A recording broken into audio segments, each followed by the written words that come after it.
Good morning, welcome or welcome back. My name is Elisa. Let's get started.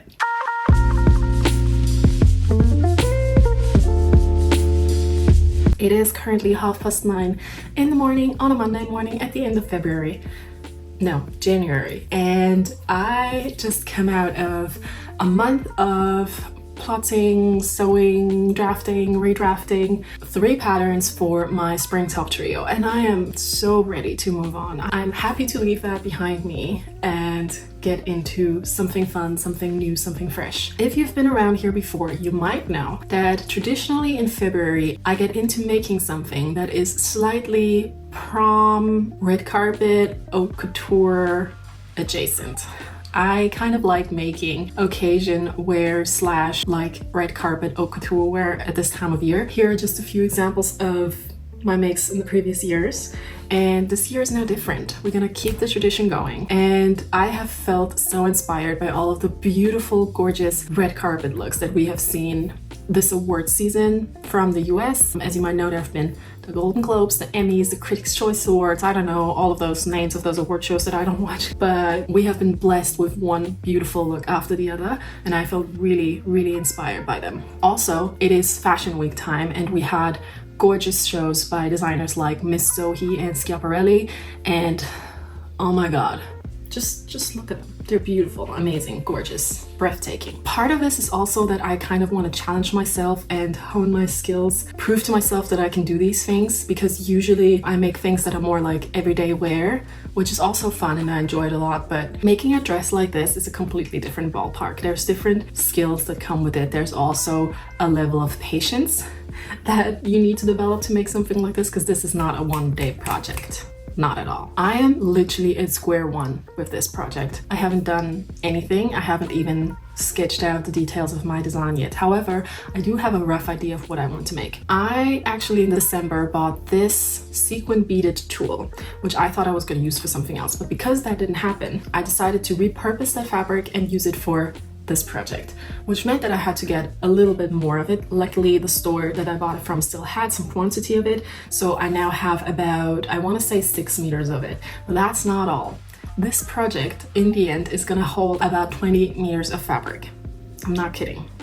I have about 10 meters of tulle that I'm going to use in this project. I have about 6 meters of sequined tulle that I'm gonna use for it. I also have some Duchess satin, because otherwise we would be a bit transparent. We will use boning. We will create a corset closure in the back. This is gonna be a long haul project. Now you might ask yourself, girl, what are you gonna do with a dress like that? You can't really wear this anywhere. Well, that might be true.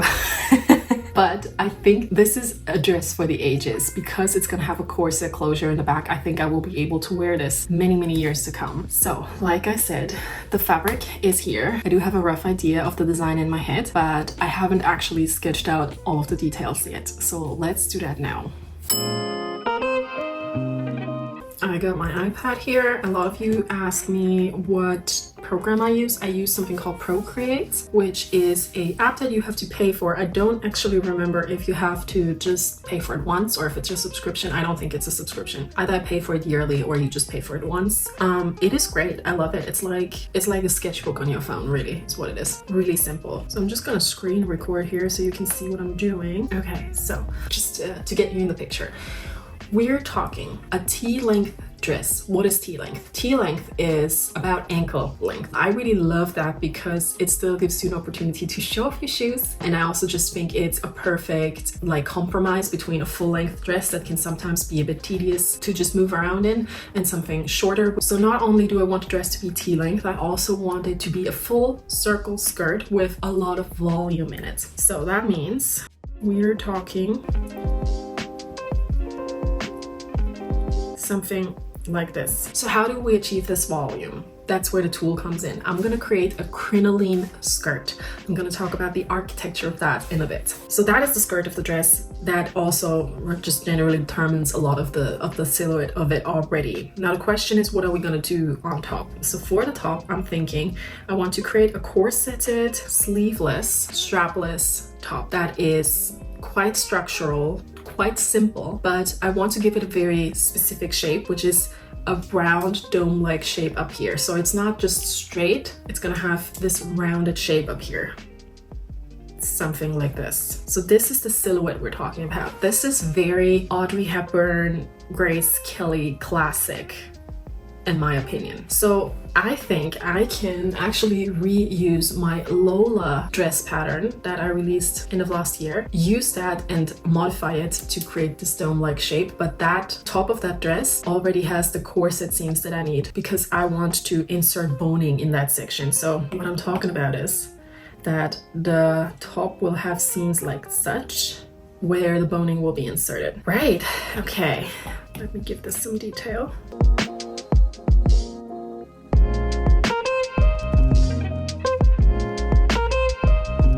The entirety of the dress is going to be covered in this sequin beaded tulle, like literally the whole thing. This is why I had to get more of it, because I want to cover the entire skirt and I want to cover the entire bodice.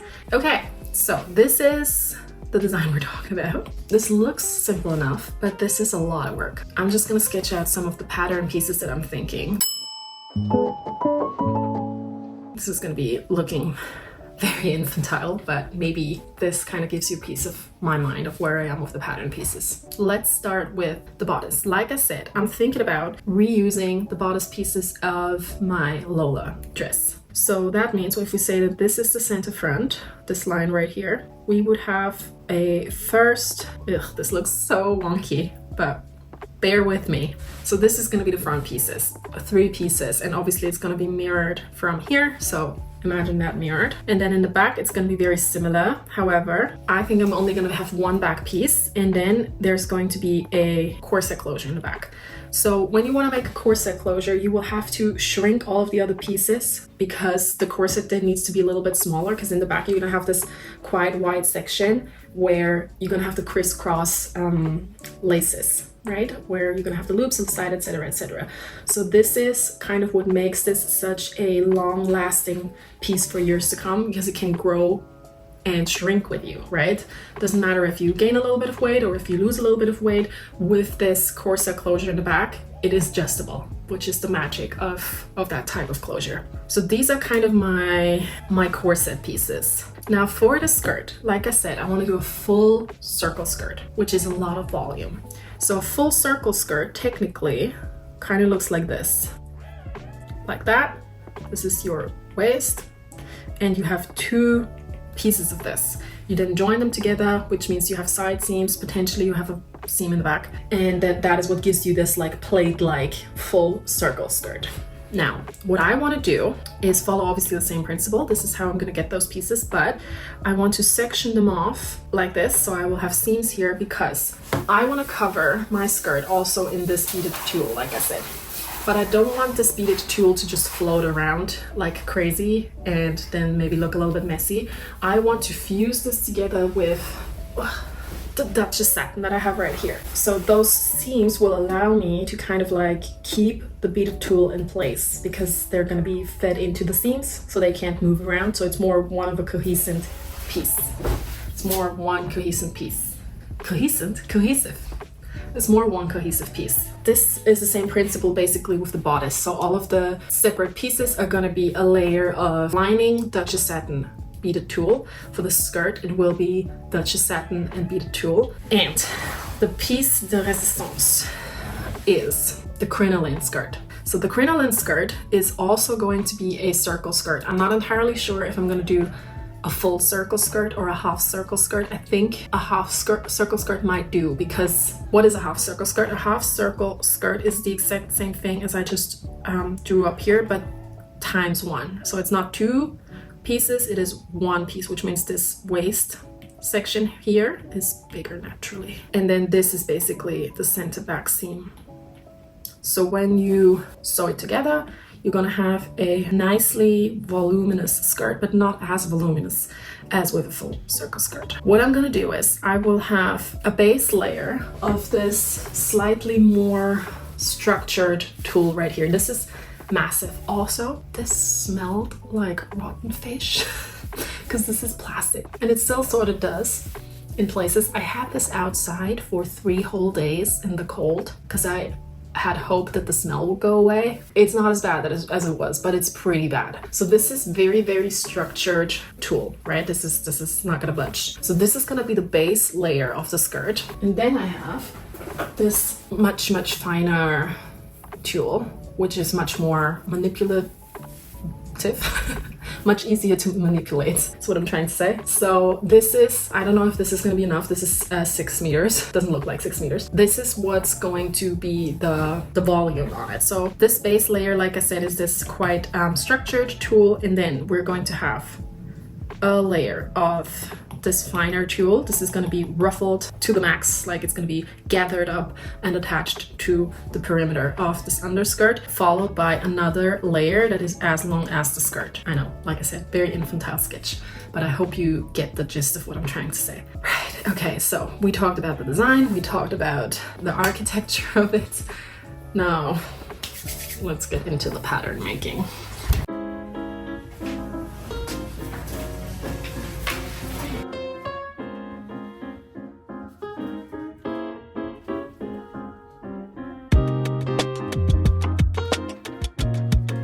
So I'm gonna use some old dilapidated craft paper because we want to save paper as much as we can. I need my pattern master. Because I need a new one of those as well. You can hardly see any of the markings on it anymore. So anyway, cool. So the first thing I'll do is just trace these pieces. Or actually, am I going to trace them? I might just tape them on here. So I will adjust these pieces now and give them this dome shape that I need. I will also make them slightly smaller than they are right now. Like I said, with the corset lacing element in the back, we need to decrease the size of the pieces a little bit. I had to learn that once more the hard way when I made my corset for the Beyonce Renaissance movie premiere. Obviously, I mean, I had no time to do any fitting that morning, but the thing was way too big in the end. I basically used these pieces the way they are, and then I added the corset closure in the back, and it was just too big. I don't know why, but corsets have this, or at least that's what it is with me. They have this this thing where they just grow. They just grow for some reason with me. Once they're done, I think it has something to do with body warmth and it just being stretched a little bit when you wear it. I'm learning from my mistakes. Growth, my friends, growth. Okay, wait, let me work on these first. This is obviously a first draft, so I will make a toile out of this at some point, and then we can work on the shape of the dome as we wear the piece. Okay, yeah, I think that's a good start. And then again, like I said, we can work on the shape while we wear the thing. And then this is just going to stay as it is, more or less. We need to decrease the size, like I said, so I'm going to take away a good chunk here in the back. Okay, I think that's good. So we take away 1, 1.5, so 2.5, which means 4.5 in total. Yeah, okay, that sounds good.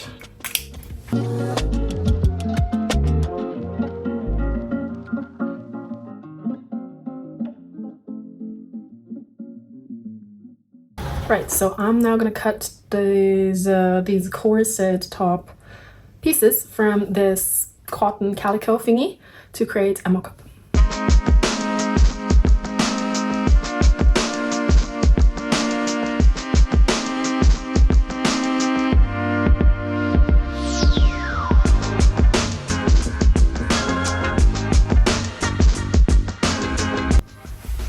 Okay, so I have all of my pieces cut now. I have actually added a little bit on top here just because I don't want to have to do this again, and I figured better have a little bit more in that section to play with than too little. I also cut this sort of rectangular piece here with a fold, which is going to be the flappy thingy. I will have to look up what it's called. That is going to be the underlayer for the corset straps in the back. Let's sew these things together. I'm going to sew them together with a quite large basting stitch because I know that I want to use these pieces as my actual pattern pieces later, so I have an easier time to take them apart. And this will take a few minutes, and then we can try it on and give the corset the shape that we want.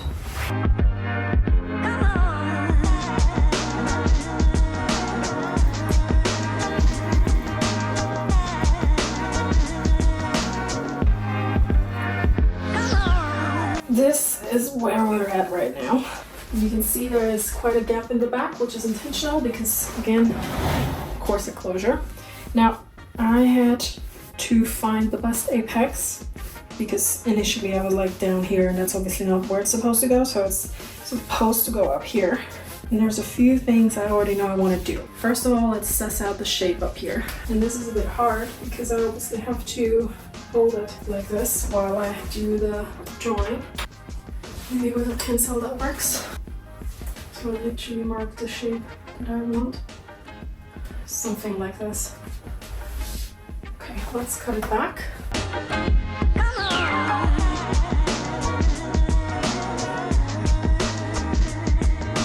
So this looks much better already, and it has the shape that I was looking for. Now, in terms of adjustments, I definitely want to make this longer. This is too short for my torso, so I will add about 3 centimeters down here to hit my true waist. I have a long torso curly here. And then I think this is pretty good.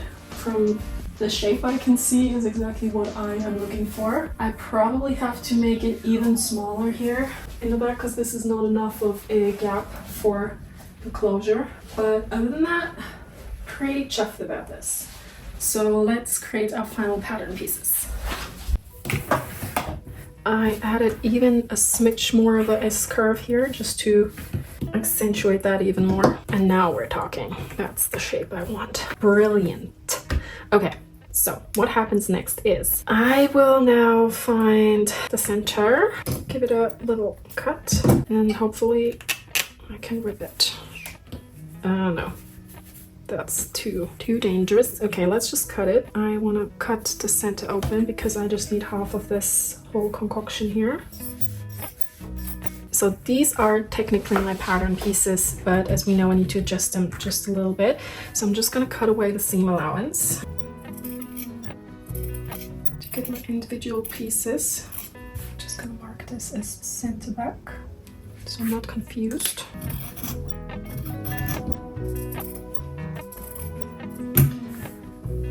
This is also my side seam, and that's my center front. Okay, so here we have our pattern pieces, which are now going to be put to paper and slightly extended.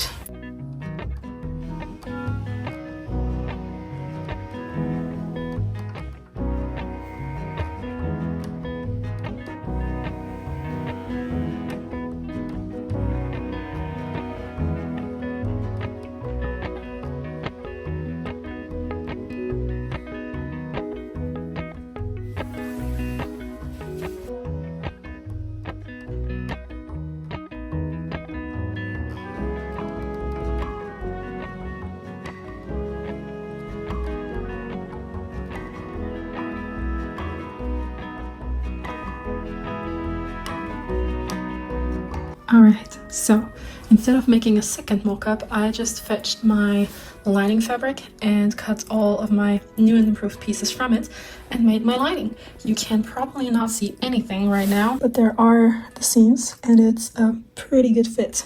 So I'm happy with this. I am now going to cut the same pieces from the Duchess satin and from the sequin tulle, and then we can continue working on the top. So my pattern pieces just look like this. The curves now are quite accentuated, specifically around the bust section here. So you can see this double S shape, which kind of like accommodates for my bust, and then where my chest gets a little bit concave again, this is this section, as well as around the tummy. And then we also have this more pronounced curve here in the back. So that's what the pieces look like, and I just extended them by 3 centimeters in total. So like I said, I'm now going to cut these first from the Duchess satin and then from the sequin tulle. I think I just had a pretty cool, I don't know if it's an idea or if I just remembered seeing this somewhere, but normally what I would do is I would grab all of my individual pieces and now cut them from the sequin tulle. But instead, I'm going to place all of my already cut Duchess satin pieces onto the completely intact sequin tool. I'm then going to hand baste each individual piece on top of the tool because that's something that I will have to do at a later point anyway, so I might as well just do it now, and then cut it once I've basted the pieces onto the tool. I feel like that might yield more accuracy in the end, and everything might look a lot cleaner if I do it this way. So I guess that means finding a Netflix show that I can watch and start this process, because this is going to take a while.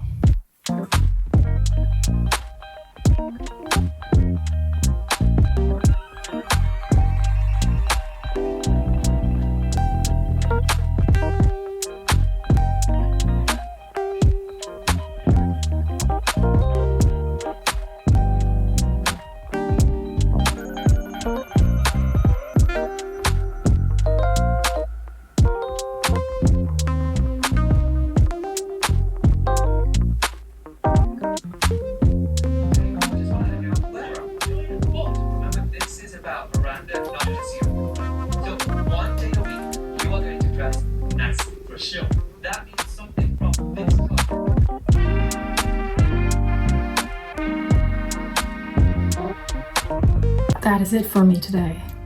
No más. I need to go and have an evening for myself. Gonna do some yoga, gonna do some dinner, and then we reconvene tomorrow morning.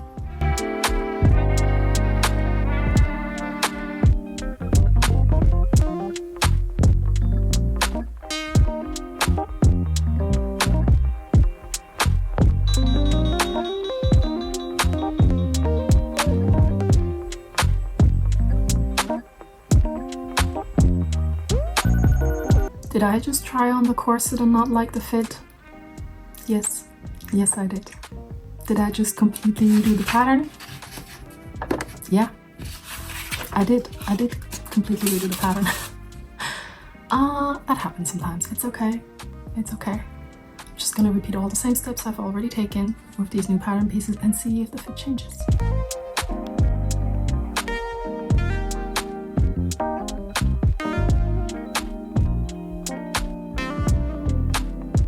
I have just redone the pattern and it is a much better fit, and I'm gonna try show you why. I appreciate that it might be very hard to see because the fabric is black, but I'm gonna try anyway. The problem that happens is that the bust apex is too narrow together. My actual bust apex is further out, and I think this happened because I took the entirety of the piece in quite a bit, and that also migrated the bust apex closer together. So because it is too close together, I get this wobbling motion here, so the fabric is warping here, and it's just overall not right. I don't know why I didn't notice that yesterday. We will never know. So what I've done with this new version is that I have migrated the bust apex further out, so it's actually where it's supposed to be, and I, at the same time, migrated the seams down here closer together, so it's more of a V shape, because before this was quite close and this was too far apart, which is not overall very flattering. So now this is further apart and this is closer together. Now let's repeat all the same steps that we took yesterday to continue making this corset.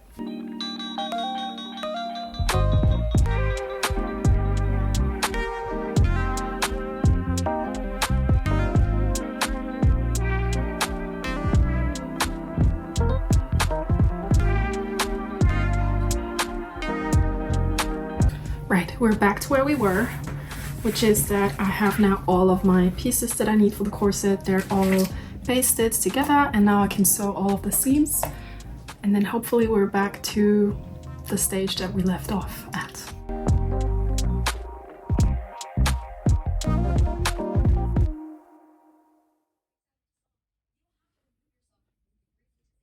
I'm just back from lunch now and I'm eager to continue on this corset. I have my boning right here. I bought this on bulk at some point because I figured always good to have.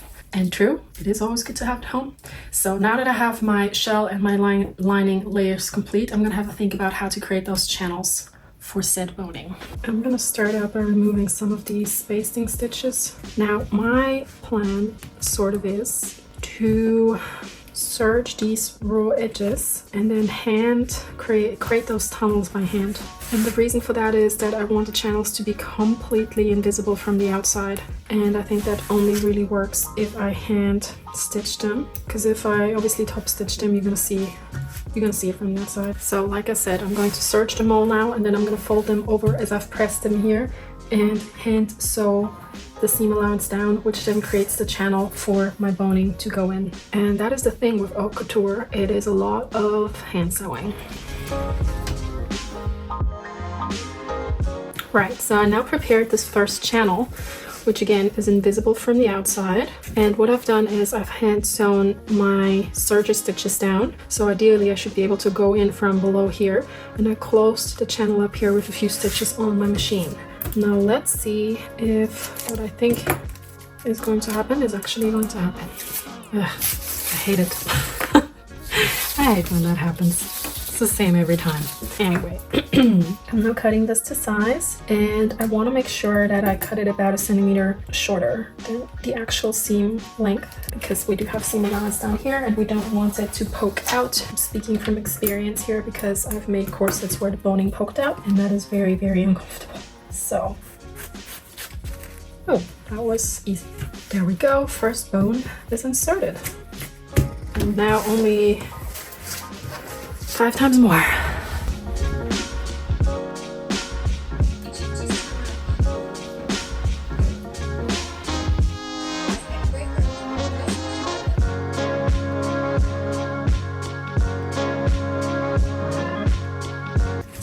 After watching about 480 house tours and some other YouTube videos, I am now at a stage with my corset where the boning is in. I have also hand basted the sequin tool to the body, which is the Duchess satin, so that it doesn't come off the main layer of the corset. So I think this is now ready to be joined with the lining, and I think once I've done that, the top is sort of completed. To join the shell with my lining, I'm placing the shell right side up. Then I grab the lining and place it right sides facing, like this. And now I can focus on aligning all of my seams with each other, because ideally they should all match up. Now that I have pinned together the entirety of my neckline, I can go and sew it before I turn it around. Alright, this is where we're at. What do you think? I love the fabric. I think it looks so cool. I love the elongated sequins. They give it a really, really modern touch, and I'm pretty happy with the shape of this. I obviously have to hold it closed because I can only really work on the closure of the dress as a whole once I have the skirt attached, which we're very far away from. Let me recap where we're at. Alright, so this is where we're at. I consider the corset to be completed. There might be a few small changes that I make to adjust around the curvature up here. Maybe I can smooth it out just a little bit more to make it perfect, but other than that, I consider this task done. I think the reason why I started with the corset in the first place is because I know that the skirt is a completely different beast, and it's much more complicated, and it's gonna take much longer. And I say that having spent about 12 to 13 hours on this corset now. The skirt is gonna be a whole nother level. And of course, it's not just the sequined circle top layer, it's also the crinoline skirt, which I think might be, that will take probably days. All that is to say that this is obviously a multi-video project, which means this is the end of today's video. I really hope you enjoyed it. I hope you see how maybe this could be beneficial to your own growth journey as a sewist. Maybe it helps you understand how I come up with my ideas and my projects. I really think that watching other people make things like this can really help you improve your own sewing skills. I'm still really excited about this project, so that means next time when we see each other, I will start working on that skirt. Thanks so much for watching. Thank you so much for letting me be a part of your day, and I hope I see you next time. Bye. I'm in my living room today because I have a little bit more space here. I will need it for the skirt of this dress. Just as a reference, I am 1.80 meters tall. That's how big this is.